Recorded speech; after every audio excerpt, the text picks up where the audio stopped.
Okay. Good evening. I would like to welcome you to the proceedings of the Grand Rapids Public School Board of Education. It is Monday, September 16th, 2019. Please join us in the Pledge of Allegiance.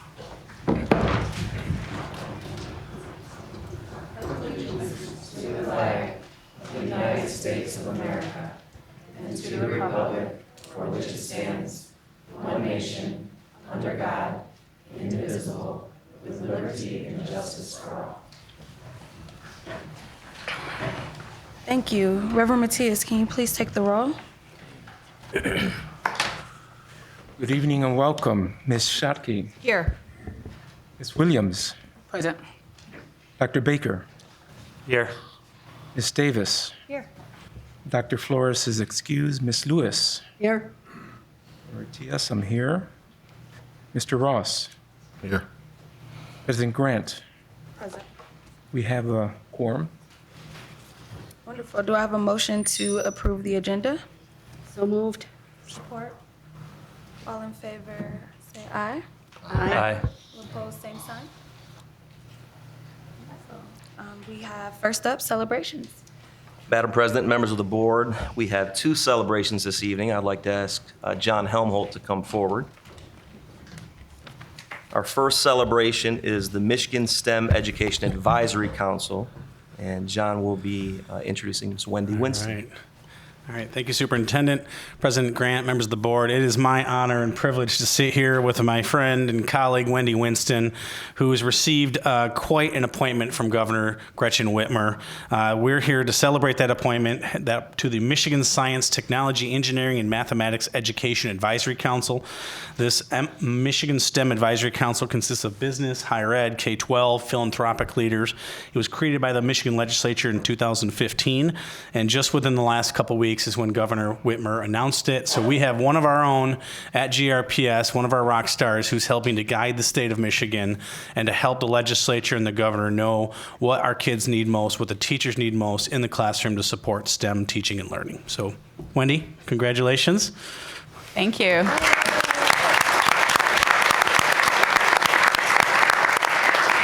Want to say a few words? I'll let you know how it goes. I'm not really sure what to expect at this point, but I hope that I represent Grand Rapids and my colleagues well, and I'll try to touch base with you and let you know what's going on and if there's anything to inform you about. Thank you. Congratulations. Thank you so much. Thank you. I'd like to just, I know Miss Winston is just an incredible advocate for our students, for learning math, and she's been, ever since I got on the board, which was a long time ago, she's been coming here and advocating for students, and just a fantastic math teacher, and appreciate for what you do. All right. Thank you. Thank you.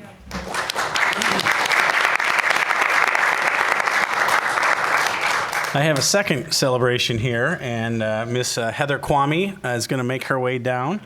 Heather, thank you for coming. Heather's an 8th grade teacher over at Dickinson Academy. She's been with us for the last 5 years, and this Friday she is going to be honored with the Jim McConnell Elementary History Teacher of the Year Award. That's presented by at the Great Lakes History Conference. This is by the Michigan Council of History Education. So once again, our dynamic rockstar teachers are earning awards and those appointments, and we're just honored to have you with the district and for you to be celebrated here tonight. Thank you very much. It's very much an honor.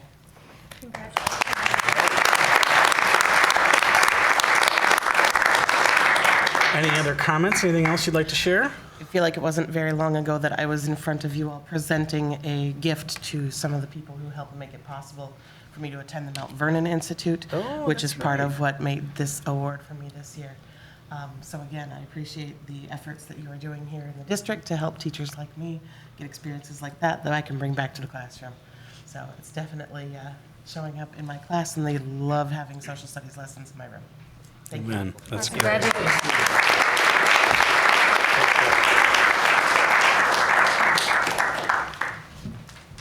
Congratulations, ladies. Do we have public comment for board agenda items? Not for board agenda items. If I may, there is another celebration that really, I don't think it came to attention. We probably heard it one of our Union High School, Cody Garrison, you may know him. He raised some $10,000 for uniforms for Union High School, and he also got student athlete through the television station. So I just wanted to remind us that we do have students that are really doing stuff in our communities, and I'm kind of bummed that he wasn't here to kind of show that it is on, and we should have that on our website, but he was honored in that way, trying to promote athletics and be a scholar. So pretty cool. If we have no public comment for board agenda items, then it's the secretary's report. All right.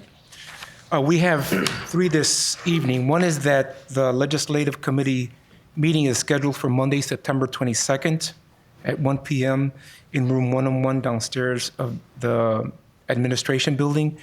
Also, the Finance Committee is scheduled to meet also on the 23rd at 4:30 p.m. at the board chambers. And then the Academic Achievement Committee is meeting October 3rd at 4:30 p.m. In the board chambers here. That's all I have. Thank you. Next, we have committee chair updates. We'll start with Dr. Baker and the Academic Achievement Committee. Yeah, and I do encourage my colleagues to speak up if I forget something, but we had 2 main agenda items at our September meeting. If some of you might remember that in the spring, there was a new strategy for summer school presented to the board, mostly focused around, there's some credit recovery and some of the things that often occur in the summer, but primary focus for elementary was 3rd grade reading, getting kids ready for 3rd grade reading. And so a large section of 2nd graders spent some time and pretty engaged. It was one of the most impressive things was how much the attendance of the students and their engagement with the program was pretty impressive. That work would expect to lead to improved 3rd grade scores, which we will see later in the semester, so as we learn more about that. We also talked more generally about the 3rd grade reading law and some things to expect for this year. Dr. Gorman and I spoke this morning. There will be a work session. We will look in detail at this work session. Ms. Grant and I also spoke in terms of agenda items. So the October work session will focus on the Academic Achievement Committee topics. We definitely need to be up to date on what's happening with 3rd grade reading, and the likelihood or not so likelihood of our children needing to participate in other remedial programs. Actually, the news is fairly favorable, but we will get a full report on that in our October meeting. The other 2 items that's very important that we discuss at our October work session will be a review. The Academic Achievement Committee spent a lot of time earlier this year reviewing the teacher evaluation procedures, and that also led to some data, some analysis, some discussion, and a strategy to research where we're at, and that will be presented to the full board at the October work session. And finally, we also earlier this year worked on creating a plan for Ottawa Hills High School academies and an academy approval process that the board will participate in, and we will actually vote on that at our October work session. So trying to focus Academic Achievement Committee on things that the board can do to more empower the district to do the work that needs to be done. So that's where we were at. Did I forget anything?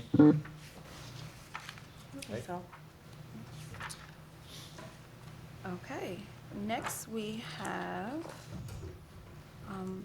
the City Board Liaison Committee, which would be me, and I'm trying to find my notes for you guys. It was a great meeting, more of an overview about the work that the city has been doing and that the district has been doing on either side. We were presented with our community's children's work plan, which we will be voting on today in our action items. And we also discussed how the district can support the work of the city when it comes to Census 2020. So we made sure that on the district side, we let the city know that we're willing to support them in any way possible. They have hired a small team that will be solely focused on Census 2020 and being in different communities and explaining the importance of taking the census. And so we talked about how can we engage parents and families in that work. And then we also, as always, touched on To College Through College programming that's happening, some of the great work that's happening there, and how can the district continue to support that and also leverage, hopefully, the Promise Zone to help support that work as well. Mr. Ross is not there. Dr. Baker, did I miss anything? Okay. All right. Well, we did also discuss a combined legislative agenda. Yes, so we will also be voting on the legislative platform today. As you all probably recognize, it's the same platform that we adopted before. This vote is just saying that it is a platform that the city and the district stands behind. Next, we have Promise Zone Authority Board of Directors meeting. At this meeting, this was our very first meeting, so what happened at that meeting is that terms for each board representative was identified. Everyone completed their oath, so everyone was sworn in. And then we also spent time with the state's representative, Chuck, I'm forgetting, Chuck Wilbert, who he's been working with the Promise Zones as they have been instated across the state. So he gave us a really in-depth overview of challenges that other zones have come across, how they've been able to leverage the Promise Zone along with local entities such as colleges and different foundations to have maximum results. He also noted that this Promise Zone is the first Promise Zone that has ever invited him and asked him for his expertise. And so we let him know that we will continue to do that. So it was really just a good overview. We also reviewed what would be some committees that would break out of those groups, committees that involved the board members as well as other community members. So it was really just an overview meeting. Any questions about that? Okay, next we have the superintendent's report. Madam President, members of the board, I would like to ask John Helmholt to come forward again. John is going to be discussing the household supplemental forms and the importance of those forms, and then the importance of count day. All right. Thank you again, Superintendent, members of the board. So a couple things. The household supplemental form, this information is absolutely essential for us to collect from parents in order to ensure we get the maximum federal funding that's available. We are doing it via paper forms. We had some challenges with the online application. We had enough concerns related to that we decided to go back to doing it the old-fashioned way, which is how we've done it for the last decades. And so we're doing a big push. These are being mailed to their household, or they're being sent home with students. We'll chase it with calls, robocalls, text messages, emails. You'll see a big push here, and eventually we'll be knocking doors as well. And so it's all hands on deck. We just want to really elevate the overall understanding of why we need this information, because you're asking for the data on the family household income.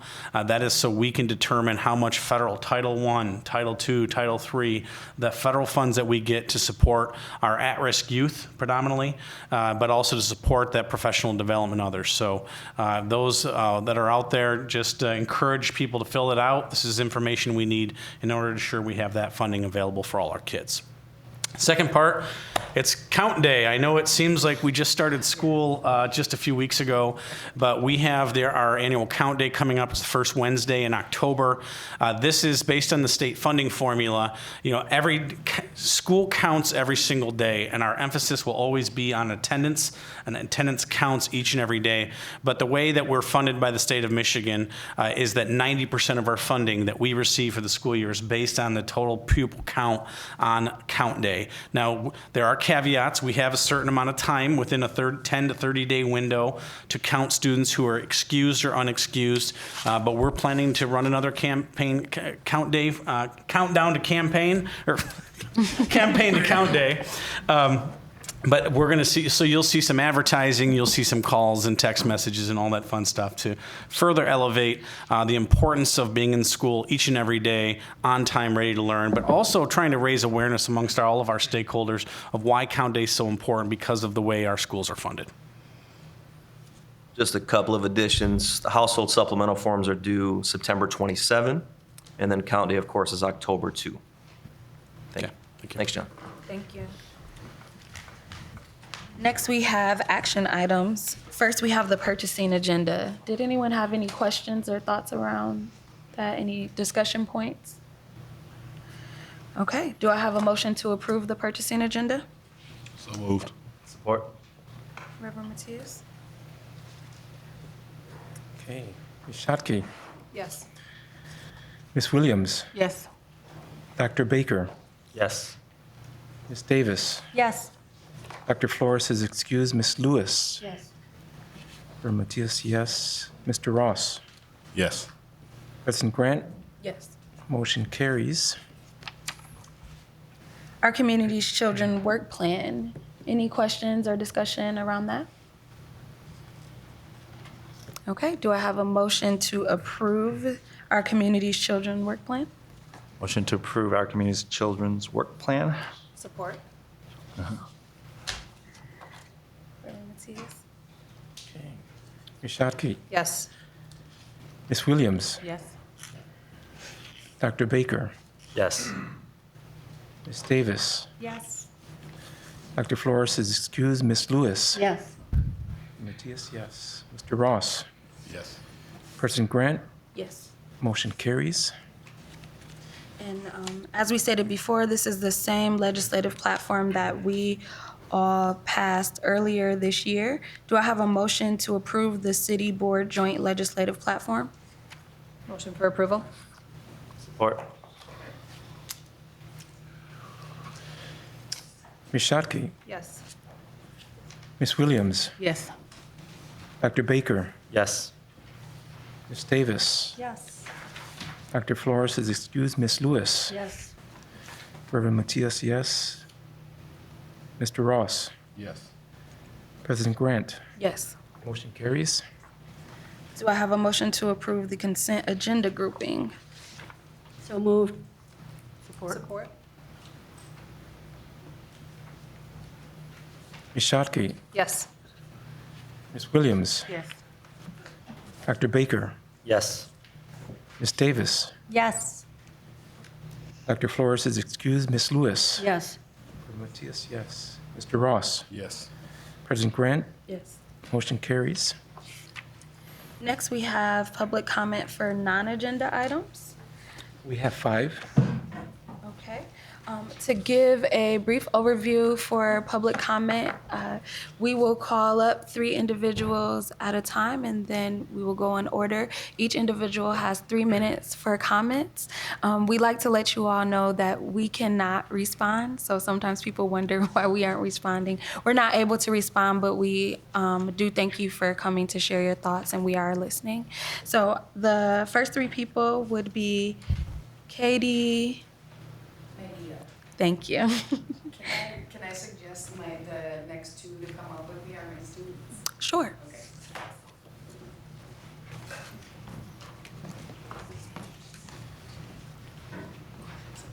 If you can just state your name, and Yes. and then in about a minute, I'll wave and just let you know that.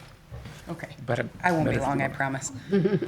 My name is Katie Mejia, and I teach 3rd grade at Southwest Community Campus. We're here today because my PTO approached me. My students last year wrote opinion pieces about why we need new playground equipment. And they were somehow passed to PTO.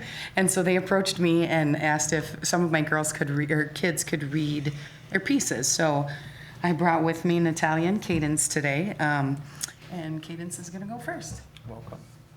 Your schoolwork. We should really get. Yeah, if you can just, there we go.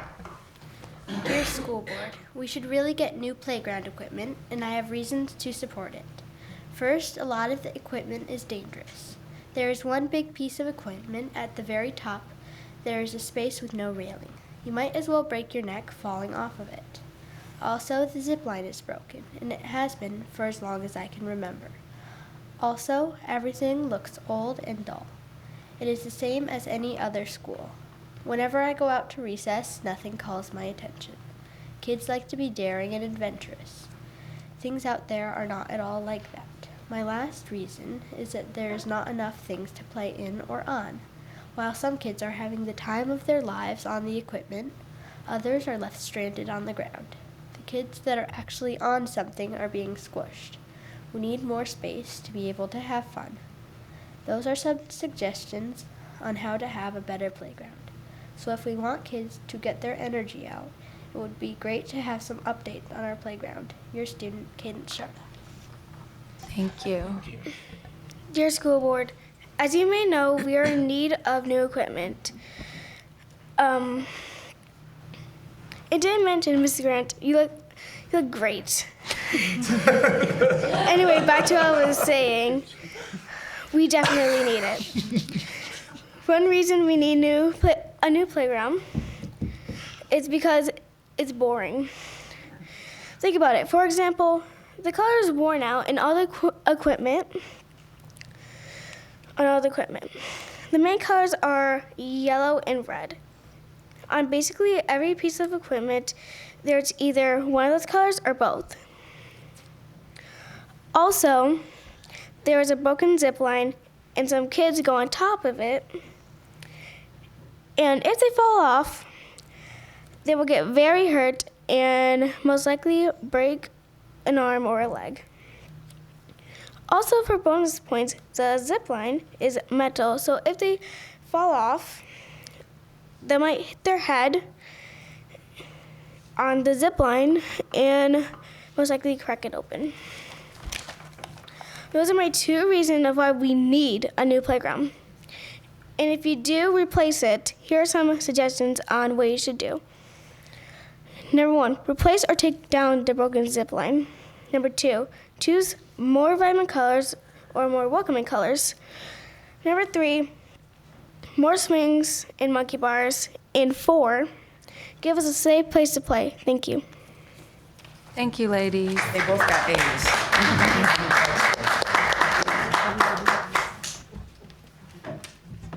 Okay. Next, I am going to ask for Maggie Zick. Okay. And then also Ken Hawk.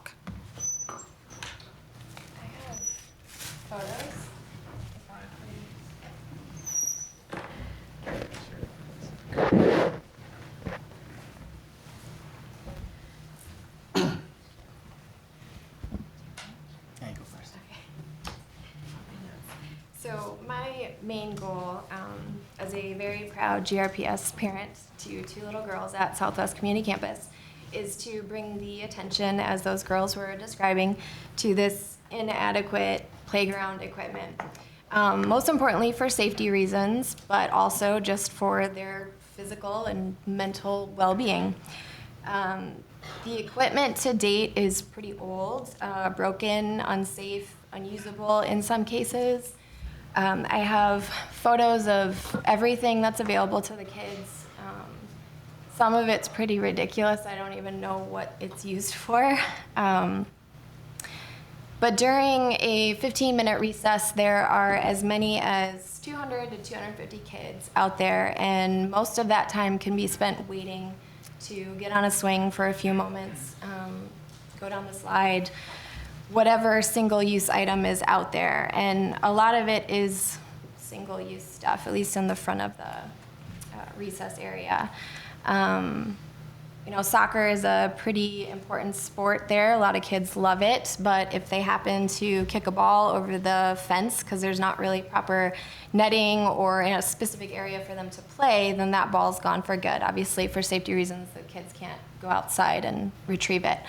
You know, in general, the playground doesn't really promote a sense of community. It's not inviting. Like, my girls have asked to go there on the weekends because they love their school. And it's like, there's not much to do. Like, you guys asked to leave after a few minutes.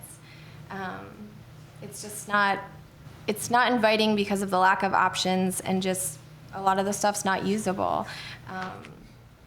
A lot of single-use items that are 15 or more years old, they're not in great shape. They just simply aren't inviting, as these girls said. And they're having to wait several minutes to even use it for a couple minutes of their time. If I'm being honest, I'm super new to this process. I'm really grateful to be able to speak in front of all of you. It's the first time. First time being at a PTO meeting, and I want to do my part to bring attention to the great school. We are really proud to be part of GRPS. Thank you, Ms. Sick. Hello, my name's Ken Hauk, 2 students at Southwest Community Campus, 2 more on the way. My kids never asked to go to that school on the weekends. We go to other schools with nicer playgrounds. I was volunteered by my wife, so as I sit here, I was wondering if this was the first right step, because I feel like there's probably, every school probably has to go down this path to renovate their playground, and it's time. I think most people would agree that it's time for this playground to be renovated. So I think we're just kind of looking for first steps. You can pursue grants. A lot of times you need board approval from your school board to get to pursue those grants. So I guess that would be one thing we'd ask for, and just direction. You know, I know you hear things. You always hear a lot of stories from people like, hey, the principal a couple years ago tried to do this thing with Kaboom, but nothing happened. I don't even know what Kaboom is, but it sounds like a playground piece of equipment.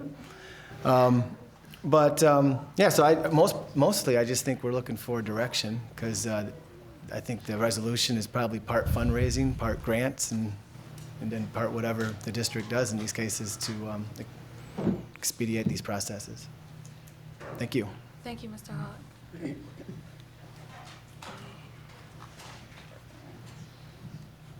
Okay, we got everyone. Thank you very much for sharing with us this evening. Thank you. Okay, do we have superintendent's comments? No comment. Dr. Baker? No comment. Ms. Davis? No comment. Mr. Ross?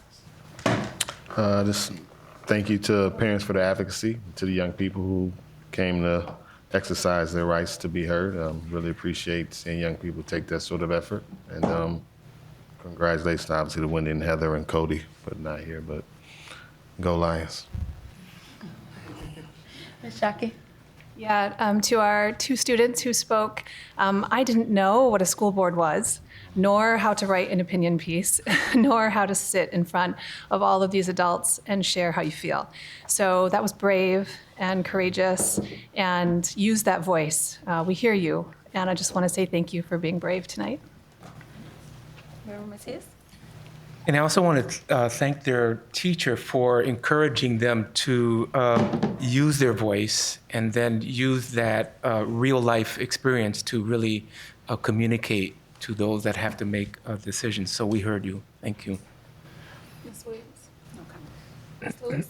Yes, I would like to thank the Student Advancement Foundation for funding so many opportunities for our kids, especially kids who are doing sports in the 6th and 7th grade, because very often there are a lot of kids show up, and it's hard for the coaches to eliminate kids or cut kids when they're that young. And so they just add another team so that nobody gets cut. And I just think that's such a good experience for kids to know they can go there and not worry about being cut the first time they try out for something. So I want to really thank them for that.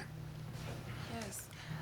I also want to say great job, young ladies, and thank you to everyone who came out to support them. Ms. Holst, thank you for the wonderful compliment. Flattery works. To get you 2 playgrounds. Don't put that on record. But no, thank you. Everyone have a great evening. Meeting adjourned.